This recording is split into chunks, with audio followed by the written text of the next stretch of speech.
After generating over $25 million online, I can tell you that at some point, the constraints in your business will no longer be sales, marketing, or even client fulfillment. It will be the operational drag and complexity your business has accrued as you scale. The problem is that this is the not sexy stuff that doesn't get a lot of clicks, headlines, or views, which means that there isn't a lot of helpful information online about how do you optimize your operations as you scale. In this video, I want to save you from the years of mistakes that I made as a marketing-focused entrepreneur who had to figure out operations through trial and error as we scaled to a 40-plus person company. If you don't know who I am, my name is Ravi Abuvala. I'm the founder of Scaling with Systems, where we build end-to-end marketing systems for coaches, agencies, and course creators. I make these videos because too many people serve their business instead of having their business serve them. Let's start by defining operations, because that's not even that clear. Operations is what keeps the trains running on time. It's the stuff that nobody talks about: culture, vision, values, organizational structure, meeting cadence, tracking and analytics, hiring, firing, compensation packages, etc., etc. The two key performance indicators that measure the success of your operations are profit and revenue per employee. Although most entrepreneurs won't experience real operational crises below about $1 million a year in revenue, it doesn't mean that you shouldn't work to avoid them as soon as possible. Now, the rest of this video will focus on what I believe to be the most important but misunderstood aspect of your company's operations: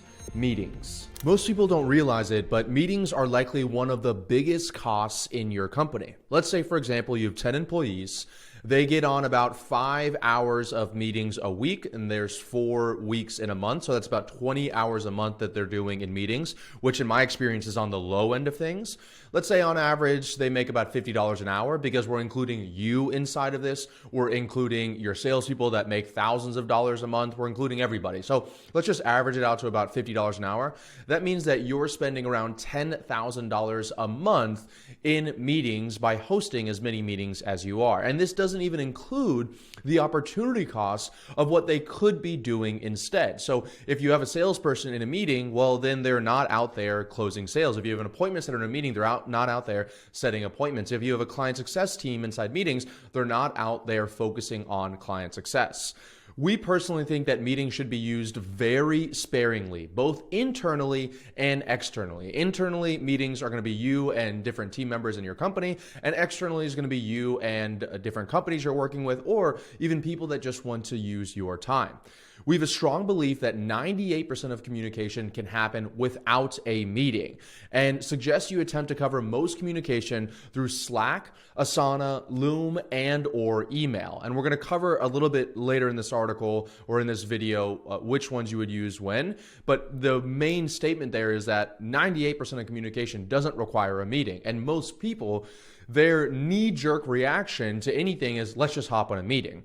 And so most people lean on meetings to make up for a lack of communication systems. And this is where we found ourselves as well, right? Everything is done through Slack. There's no project management software. There's no clear hierarchy of who reports to who and who should be managing who. And so people are just commenting in all these random channels and tagging people and huddling and throwing up meetings and Zoom links left and right.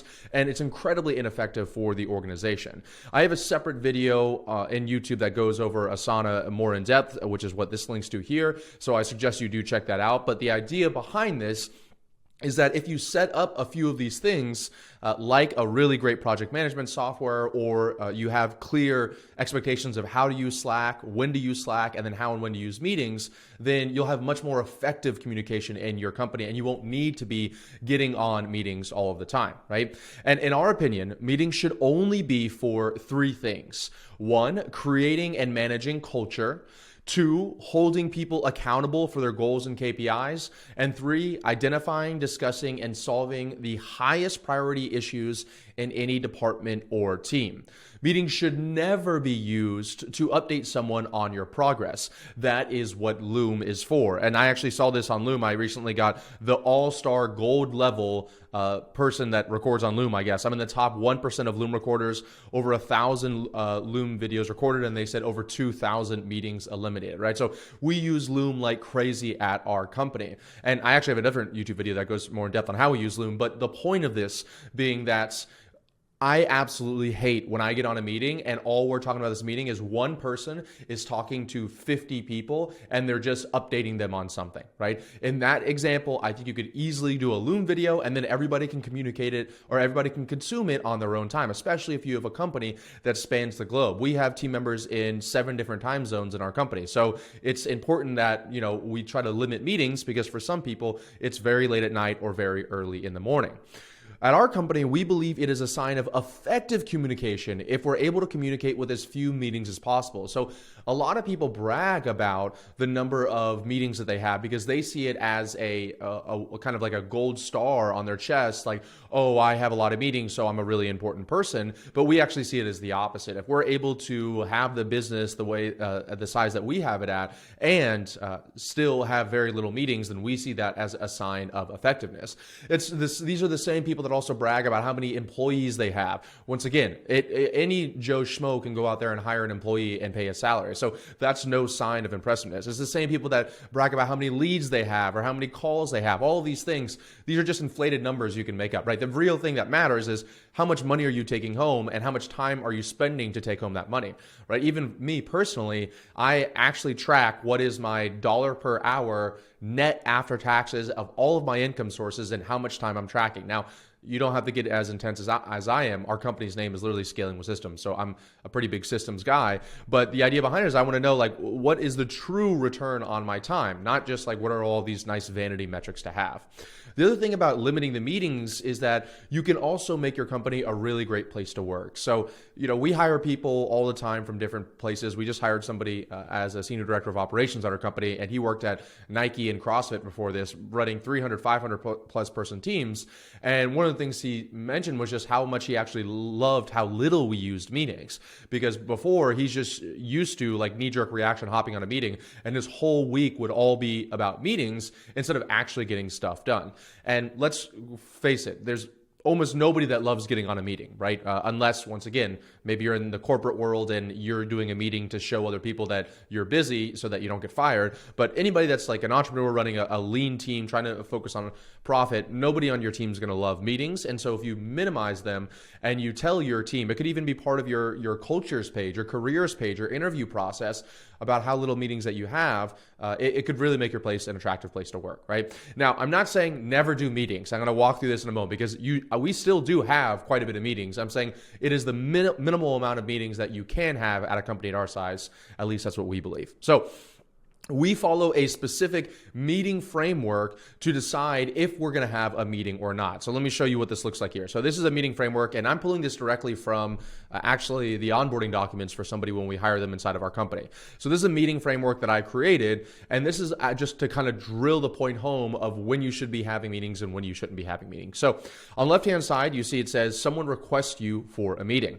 So the first question that you ask is, does this need to be a meeting? And this will cancel 98% of meetings out there, right? So if someone says, hey, let's hop on a call. I just had this happen literally 3 days ago. Hey, let's talk about this on Friday on a meeting. And I said, I don't think this needs to be a meeting. Shoot me a Loom video and we'll be good to go, right? So boom, I immediately cut it off at its head and I just canceled the meeting. I said, no, thank you. Just send me a Loom video. This will be the vast majority of meetings. And even if you just take this from this video alone, I'm telling you, I will have saved you thousands of hours over the career as an entrepreneur. Okay. But let's say it does need to be a meeting, because let's face it, some things do need to be a meeting. The next question that you ask is, does it need to be this long? I'm always asking this question.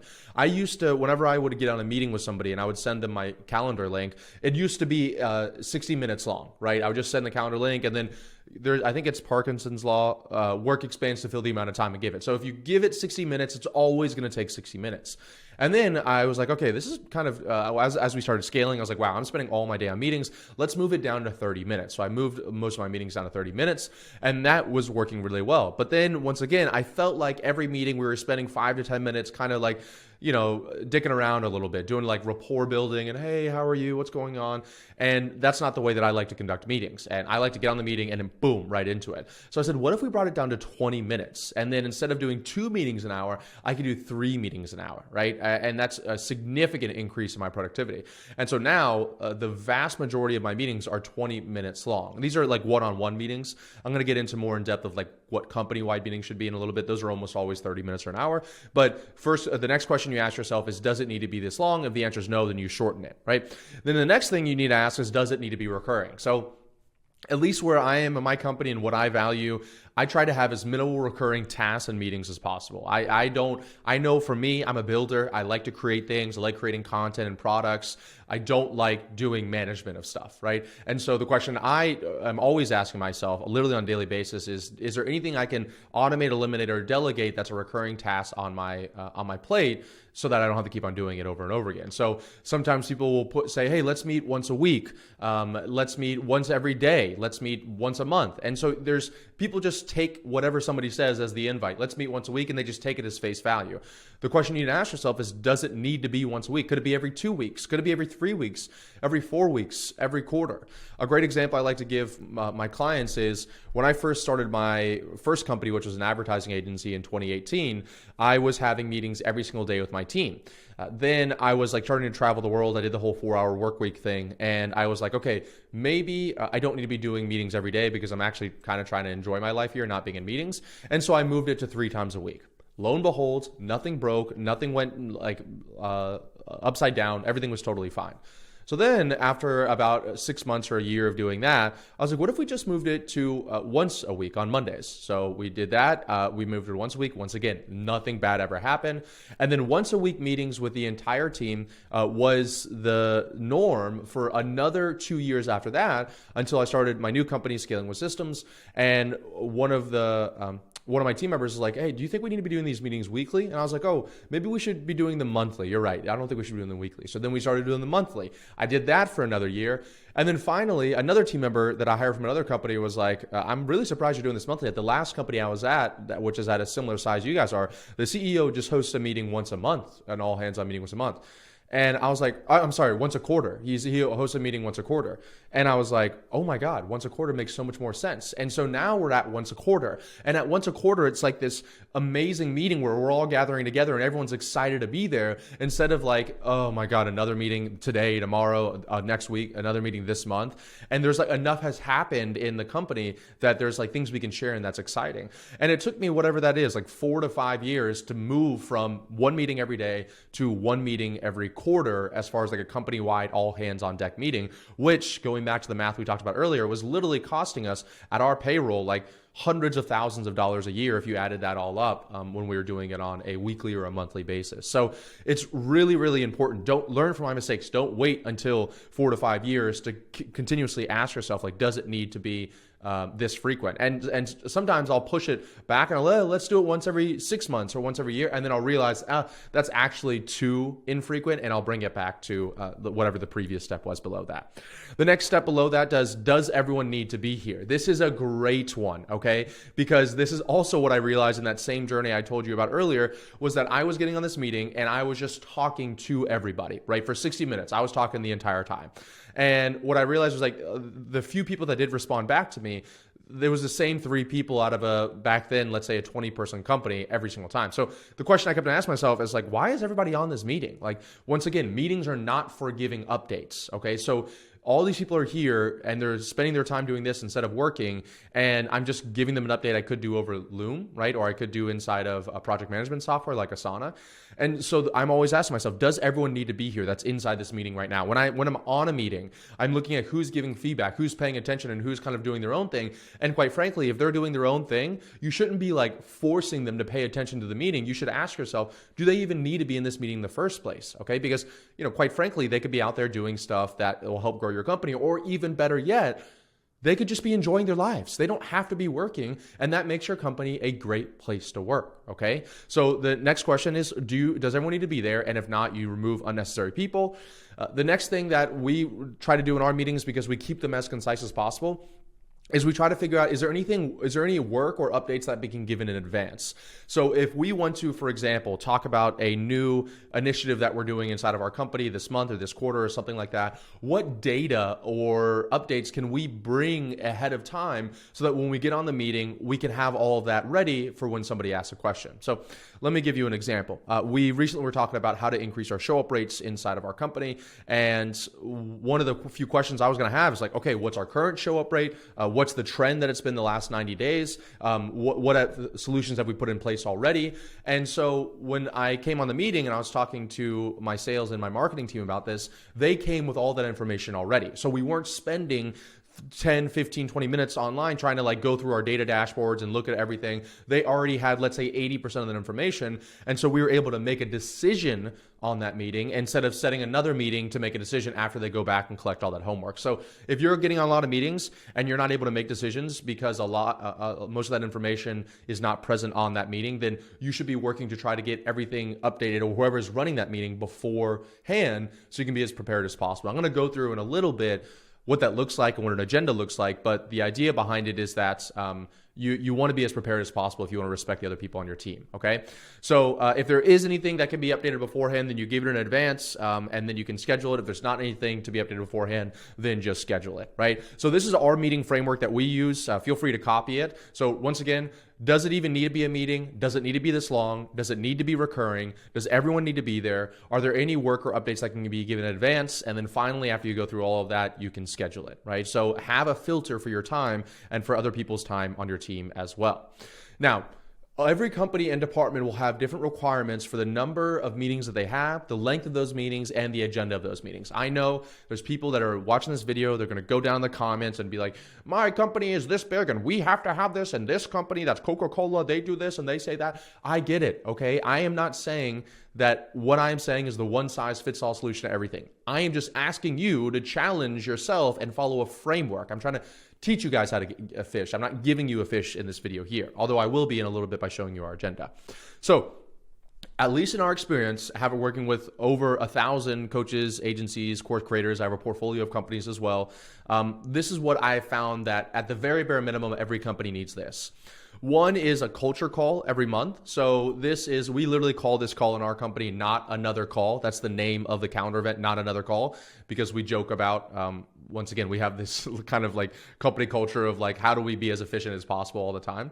And so it's called Not Another Call, but all it is every department comes on the call and a different person from every department presents what that department has been doing in the last 30 days, the wins, the lessons, all of that stuff. And it started as like this kind of like almost progress update thing, but it turned into literally like this roast fest comedy thing that we do where, I did one at our last one and mine was just memes. It was like literally 17 slides full of memes and people were crying. One person spit out their water in the middle of the video. I could see it hit the screen as I hit to the next meme. I'm not saying how funny I am. The point of it being that like that call is a place for us to create culture. Remember, I said meetings have three things. One of them is creating and managing culture. And so, if you want your place to be a fun place to work, but you're not like Apple and Google and you have this huge headquarters with beanbag chairs and ping pong tables, then find a way to make your place a fun place to work remotely, right? So I wanted to do that. And by creating this Not a Call, it's a great opportunity for people to kind of like give insights of what they're up to, but it also is a really great opportunity for us to show, people's personalities, because every person has to present in like a rotating order per department. So everybody gets to show each other what they're working on and then like make everybody laugh. And it's honestly a blast. And so you don't have to model after the way that we do it at all. I don't recommend that actually. Find what's specific to you and do it that way, right? The next one is what's known as an IDS meeting. Now, this is pulled directly from the book Traction, which I highly recommend people reading. I won't get into in this video, but I didn't really realize this, but most companies, like a computer needs an operating system. Every company needs an operating system as well. And you have an operating system, it just probably is ineffective. Same way that, people are like, oh, I need to build my personal brand. You already have a personal brand. It's just probably not that good, right? So you have an operating system. It's not that great. Traction has one called EOS, the Entrepreneur Operating System. I think that it's pretty great. It's what we use, a few of the people I use as well. And inside of there, they have one really core concept called IDS, and it's an Identify, Discuss, Solve meeting. They also call it a Level 10 meeting. And we recommend having that at least once a week. Having that once a week. You can have it as a leadership team, and then every department has an IDS meeting as well. So let me give you an example. For us, every Thursday at 10:30 a.m., we have an IDS meeting with all of the executive team, and it's 90 minutes long. Right before that meeting, I have a marketing team meeting that I show up to with our marketing department, and they have their own IDS meeting as well. And I'm going to go through in an example the agenda of an IDS meeting and what it means. But the idea behind it is that you're identifying, discussing, and solving the biggest issues in your company, and you're trying to solve it so that they never pop up again. So going back to the example I gave earlier about the show up rate, I wasn't just like, oh, let's send more text messages. I was like, okay, how can we build a system so that we never have to deal with this again, right? If you're dealing with it again and again and again, then it's not really solving the core issue there, right? So an IDS meeting is like intent. You should leave the meeting exhausted because it's just like you just laid it all out there, right? Sometimes people are battling each other. I've had people quit immediately after an IDS meeting or get fired one day after an IDS meeting because it was like, all of this, everything was laid out on the table there, right? And it wasn't like no one left or quit in a really disrespectful or terrible way, but I wanted to show you how radically transparent, which is one of our values, our meetings are and how intense they are, that like it makes it clear what the next steps need to be inside of the company, right? And so I challenge you to have something similar. I'm going to go through ours in a moment, but you should have one at your executive level, and then you should have one per the departments that you have. So marketing, sales, client success, et cetera, et cetera. The next thing that I have found very helpful is a quarterly meeting. So we just had ours in Miami, Florida, about a week ago with our leadership team. But we have one every single quarter where we review the last quarter and then plan the next quarter. In quarter 4, you do an annual one, which is typically 2 times the length of the quarterly one. And this one will be going over the entire last year, lessons of learned, what is the other leaders, how have they acted, anything that is their weakness. Like, for example, I learned on my meetings, which I'll talk about here in a little bit, one of the things that I'm going to work towards next year is, shocker, not talking so much. That's one of the things in meetings that I have a tendency to just like jump on and give an answer to a question instead of letting somebody else answer it. I'm just being open and transparent with you guys there. And so my team gave me that feedback when we were going through that meeting together. The next is a state of the company quarterly meeting. So this is what I was talking about before. This is where you can get on and you can kind of update the whole company and what you're doing. And you can do it in an interactive way where you can have people ask questions, et cetera, et cetera. I do that once every quarter. It's like a state of the union like the president does. And then you have a one direct report meeting every 2 weeks. So if you are the head of sales, I think you should be having a one-to-one with each of your salespeople every 2 weeks. Same thing with your client success. Same thing if you're head of any other department. So this is to kind of keep that rapport building and make sure you have a pulse on where people are and how satisfied they are with their job, so you can predict and identify any issues before they pop up. In full transparency, when I was scaling my business, I wasn't doing direct report meetings every 2 weeks. These are all things that you can just be striving towards. Okay, once again, don't take this as like I need to have this all in place tomorrow. We did all of this over a 6-month period. So just like start putting some of this in place. Okay, so now let's talk about how do you actually run a meeting. And it's so funny because nobody trains you or teaches you on how to run a meeting. There's no like course or coaching program on here's how you run a meeting. It's actually hilarious how little information is out there online. And so one of the things that we do with our clients, other than building marketing systems, is we optimize their operations and their client success and their talent acquisition. We systemize it, all that stuff. And so I wanted to create kind of this like lesson or training that I could give my clients that they would be able to at least run a meeting a little bit better than they're currently running it. Quite frankly, most people just run meetings. They define a meeting as everyone shows up to a Zoom call, right? That's how they're defining a meeting. But in my opinion, a meeting needs to have a very clear and specific agenda with an outcome that you're looking for that call. And so what I like to tell our clients and our team is that if you have people, like let's just say 5+ people, respecting you enough to show up on time to a meeting with their cameras on, please respect them enough to be prepared. So if people are giving you their time, I know what you're thinking, oh, I'm paying them, right? That's such a bad mentality. I won't even cover in this video. But if people are giving you their time, respect them enough to come to the meeting prepared with an agenda and hold people to that agenda, okay?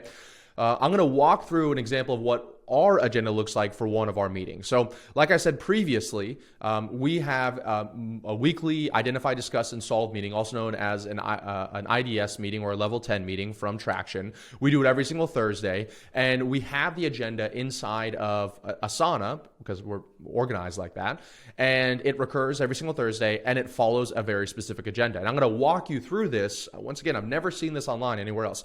I'm going to walk you through this and how we've set this up so that you can maybe copy copy and paste this or share this with somebody that needs it inside their business. So these are the main sections of each of the agenda of the meeting, and then I'm going to go into each section. So there's the segue, and you can see that starts right on time. That goes for 5 minutes to where you go to the scorecard, rock, and cash review, which I'll talk about that in a moment. Then that goes for 10 minutes. So at 15 minutes in, you should be starting on client and employee headlines. Then that goes for 5 minutes.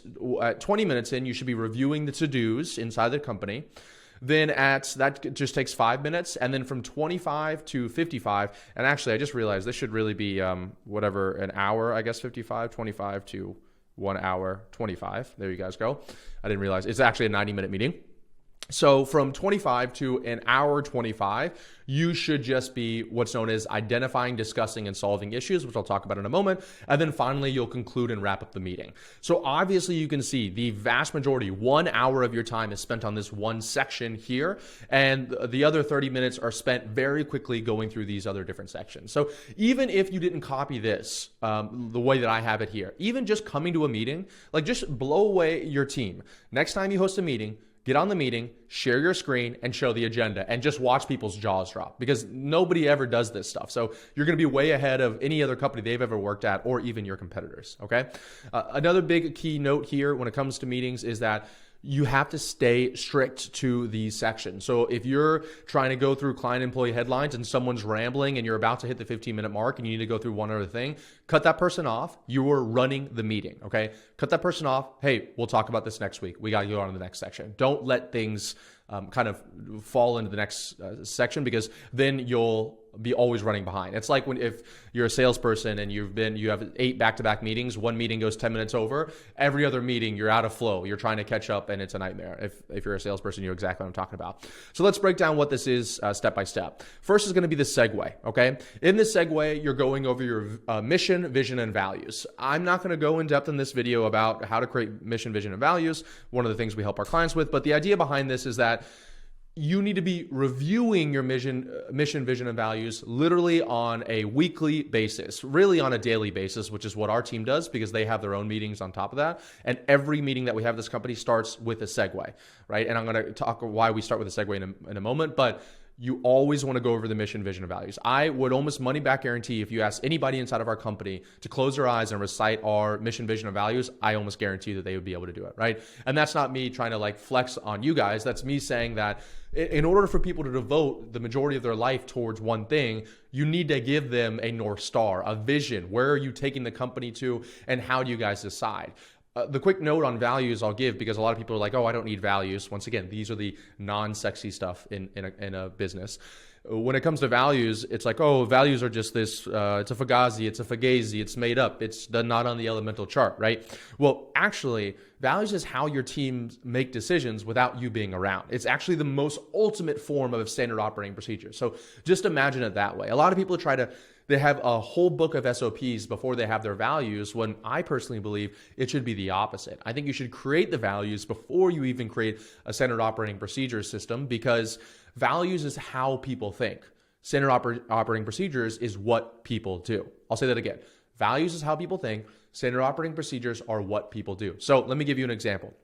One of our values of our company is extreme ownership, right? I say that to blame somebody else is to admit you are powerless. So by just having that as a core value in our company, I almost see it as a little bit of a cheat code, because I never hear anybody complaining. Nobody ever blames anybody else for problems. And even if something needs to get done and it's Saturday, it's not in their department, whatever else it is, we've created this culture around, I'm just going to get this done, right? If you are a setter and you're like, oh man, leads are down, marketing's not doing their job, you don't say, oh, the reason I haven't hit my numbers is it's marketing's fault. They're not running ad spend. You're going, how can I outbound on my own and message people that have been commenting on Ravi's Instagram? How can I go into the CRM database and create my own campaigns and automation sequences to get conversations started, right? So I don't have to say, okay, if you don't have things to do, go here and going to do here, by having the value of extreme ownership, people are making that decision on their own. So I won't go deeper into ours there. If you want to see our values, you can go to scalingwithsystems.com/careers. You'll see our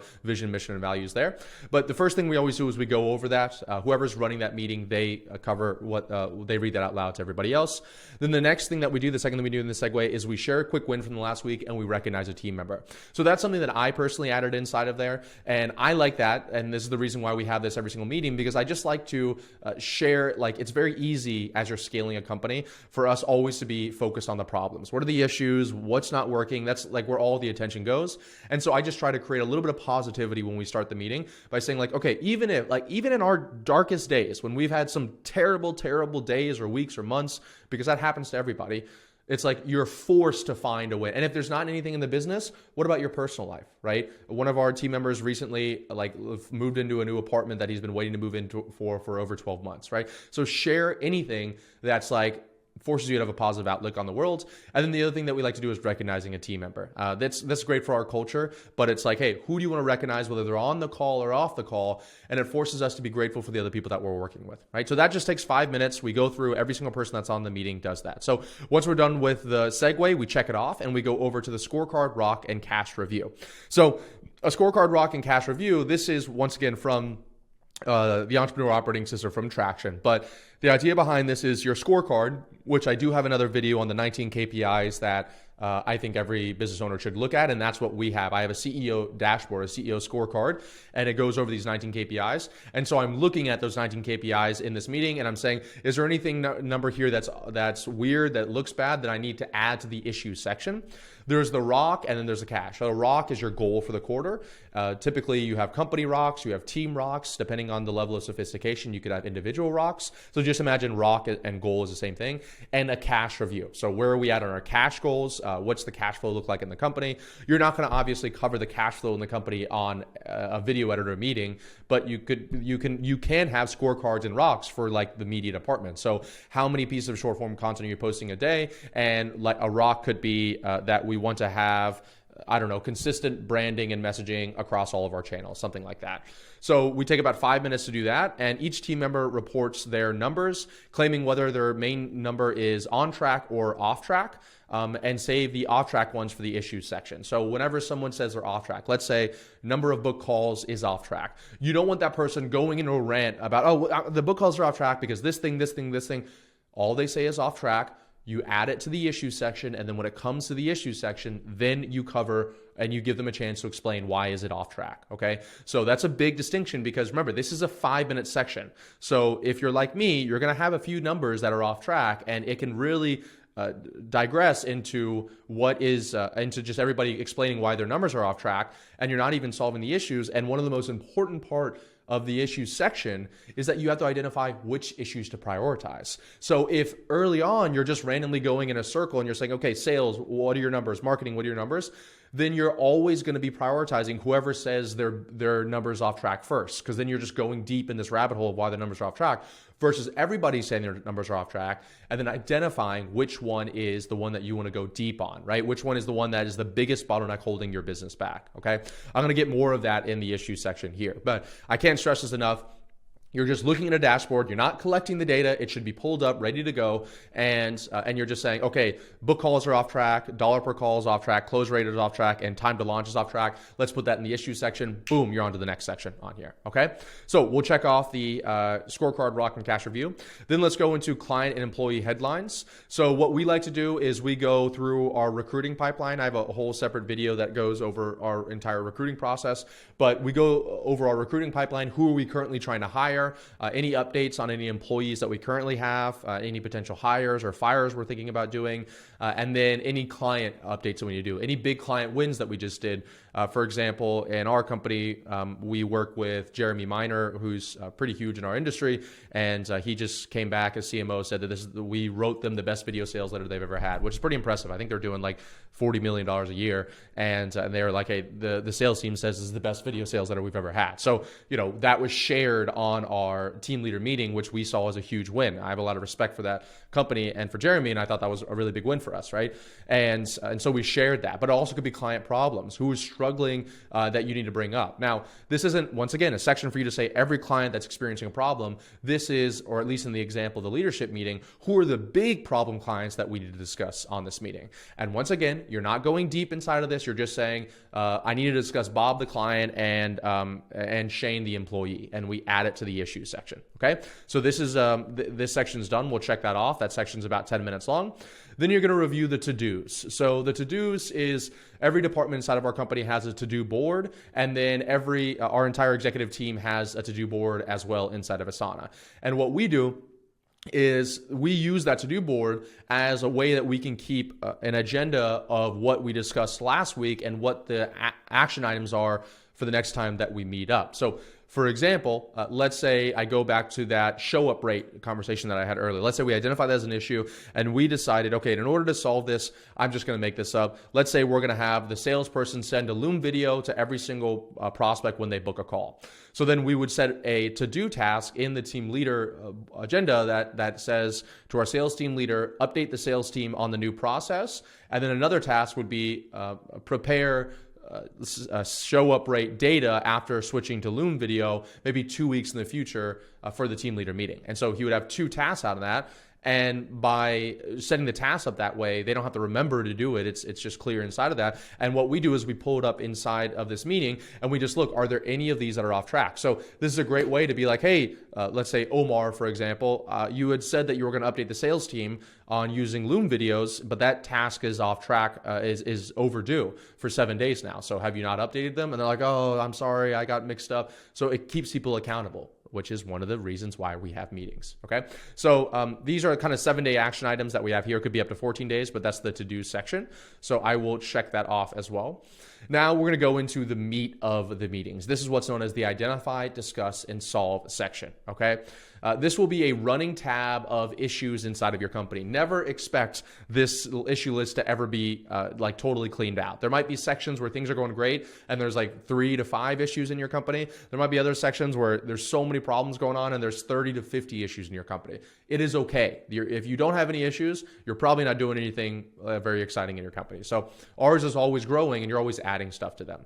So what we do is we take the issues that have been added to the issues list from this meeting. So, employees that we need to talk about, clients we need to talk about, numbers that are off track. Then I ask anybody else if they want to add additional issues to this as well. So, hey, does anybody have any issues that they want to bring up that we haven't discussed so far? Oh yeah, I'm having we're having a problem setting up the mastermind event in 30 days, something like that. We add a few words inside of this list here, and then we take 30 seconds and we prioritize which ones we start with. And so this is, in my opinion, where a lot of people mess up, and this is one of the most powerful things about this, is that you take a few seconds to identify which ones are the most urgent and important ones you need to talk about. And those are two distinctions. Urgent is like, okay, the mastermind is in 30 days. And so if we don't have this figured out, we need to talk about this now. Important is something like our show up rate is 50% of what it should be, right? That's important and we need to talk about that. And so by identifying which ones we talk about first and prioritizing, it prevents something like, I don't know, that is important. Like, let's say, why are we not posting as many YouTube videos as we should be? That prevents that from taking over something more important like the show up rate being down, okay? So one person determines what the priorities are, typically whoever's running the meeting, and then you start the identify, discuss, and solve process. First thing you do is you make sure everyone agrees on what the real source of the issue is. So I'm not going to get too deep in this, but another great book is Principles by Ray Dalio. And the idea behind this is that one of his principles is you need to identify the root cause of any problem. And if you don't, then you're kind of just identifying the symptom of the problem. So an example would be like, let's say that I have the flu. And I actually don't know the symptoms of the flu, but let's say you're sneezing a lot and someone's like, oh, you have a sneezing problem. Here's this medicine to fix the sneezing problem. Okay, well, maybe I'm not sneezing anymore, but I still have all the other symptoms of the flu, like a temperature, right? Like a high temperature or something along those lines. Let me give you something that parallels a little bit easier over into business. Let's say the show up rate, right? Great example I'll give you, because I do this with my clients all the time. Show up rate is bad. Show up rate is terrible. Okay, and we're like, let's talk about the show up rate. Okay, what we need to do is send Loom videos to clients and increase the number of messages that we're sending our clients. Okay, that could definitely help, but is that the true source of the issue, or is the true source of the issue that you have no real qualification structure inside of your booking process, so anybody that wants to can get on your calendar? Is it that your messaging is attracting the lowest quality prospects possible? Is it that you are confusing your prospects before the call by saying it's a free call, but then also saying that you're going to pitch them on the call and here's how our process works, right? So that could be the true source of the issue. And no matter how many personalized Loom videos and special things you do for them after they book the call, it's not actually going to solve the show up rate, because it's actually what's happening before they book the call, right? So that would be identifying what the real source of the issue is. Second thing is, so that's identifying. Second thing is discussing it. So then you open up to the entire team, whoever's on that meeting. Let's discuss why this is happening and what we will do to make it go away forever. So once again, we're going back here. We're talking about, let's say, the show up rate thing. Hey, I agree. I think the problem is that it's the messaging. Okay, great. What do you think we should do to solve the messaging? And then we're all kind of talking together and using our collective brain power like a mastermind to solve that problem.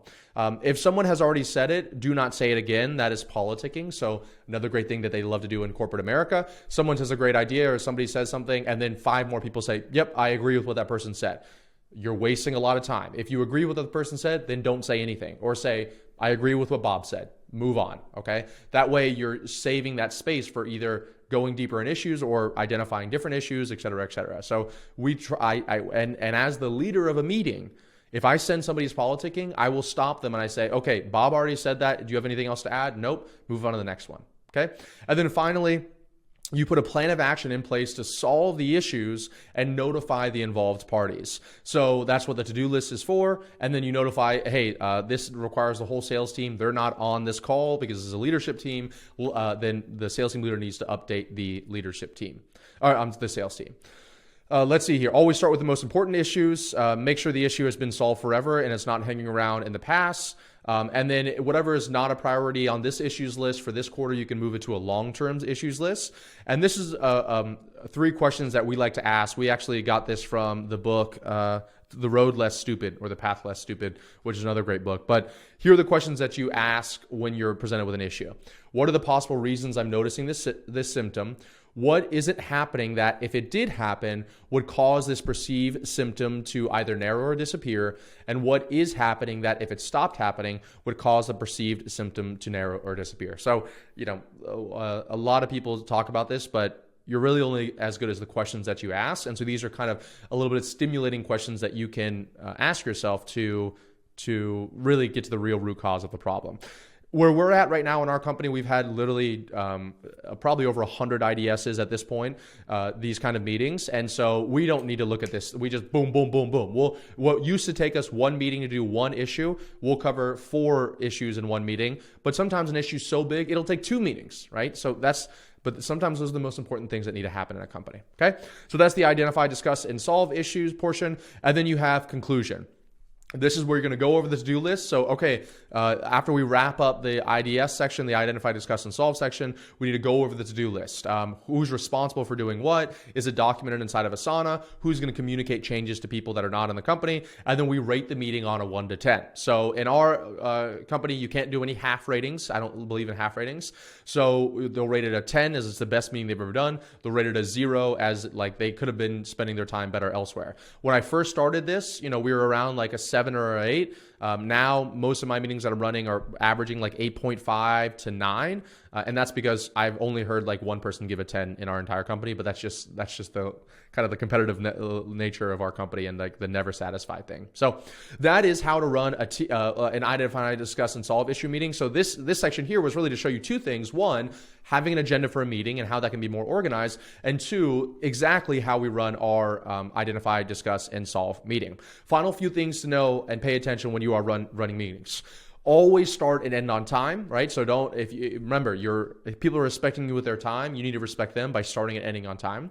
Always have everyone's cameras on. This is something that you could do personal, but if you can't see someone's face, it's very difficult to know if they're paying attention. Look for and cultivate thought leadership. So this is another point of having the cameras on, but my director of operations says this all the time.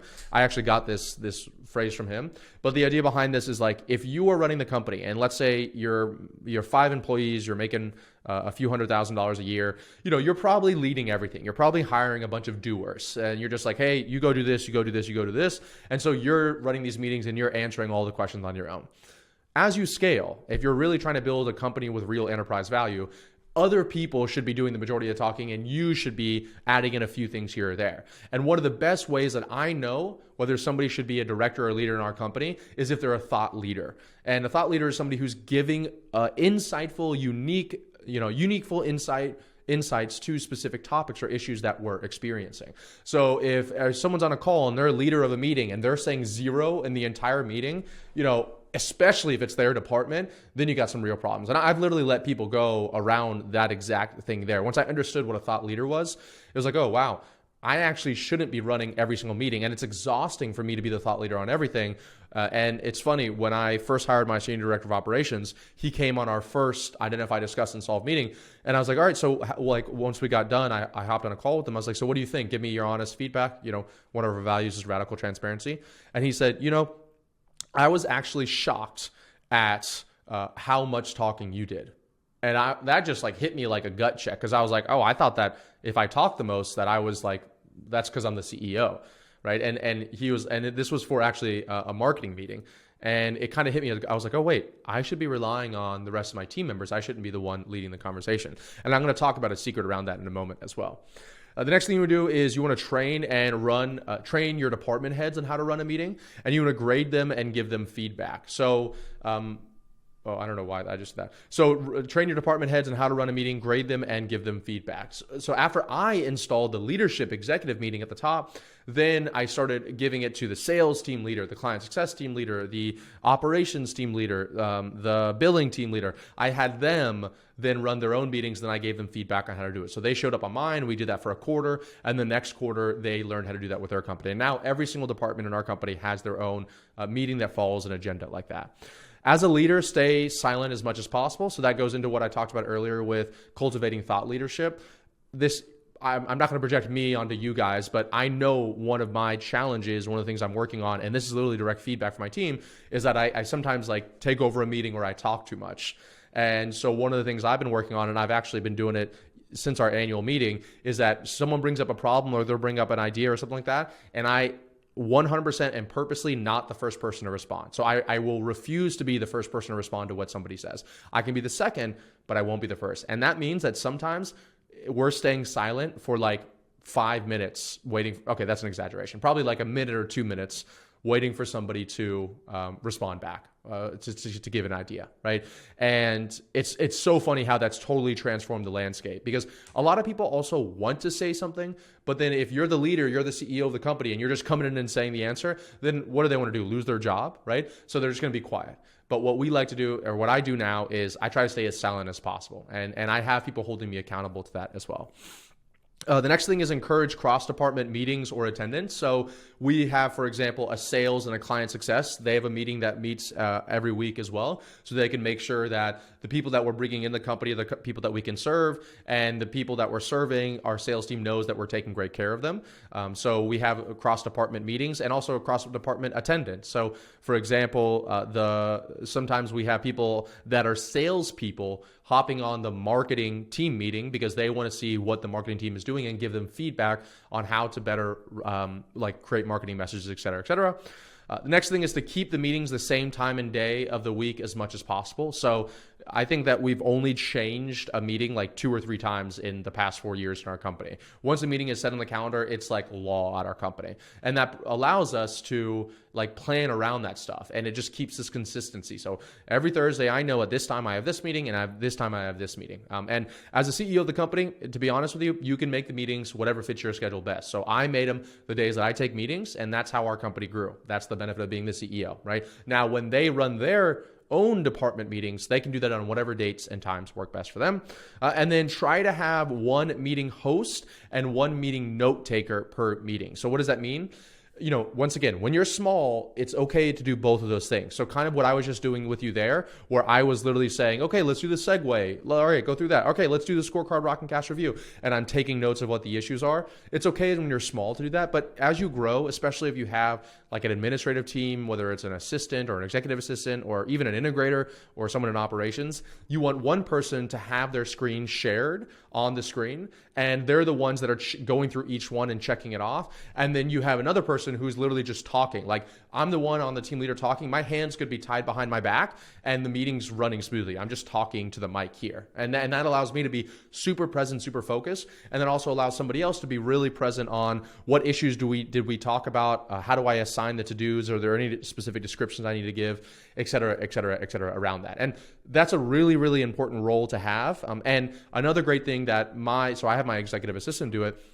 What she does now is she shows up to the meeting and she already has pulled up on her tab the Asana agenda. Then she has the company mission, vision, and values. Then she has our scorecard. Then she has our rocks. Then she has a recruiting pipeline. Then she has the to-do thing. So literally all she's doing is switching from tab to tab to tab to tab to tab. And by doing that, once again, we're saving all this time of finding stuff, loading it up, et cetera, et cetera, et cetera. If you like this level of in-depth content and you want our team to come into your team, like non-equity partners, and install a lot of these systems in operations, in hiring, in client success, in marketing and sales, all that stuff, I recommend going below this video and booking a call to speak with our team, where we can help identify whatever the biggest issues are inside of your business and then lay a roadmap for what it would look like for us to work with you. What we would do first, for example, set an organizational chart, then we would set up the IDS level 10 meeting, then we would fix the marketing, et cetera, et cetera. So I recommend going below this video and booking a call to speak with our team if you'd like, and make sure to send this video to somebody if you know they need help around operations.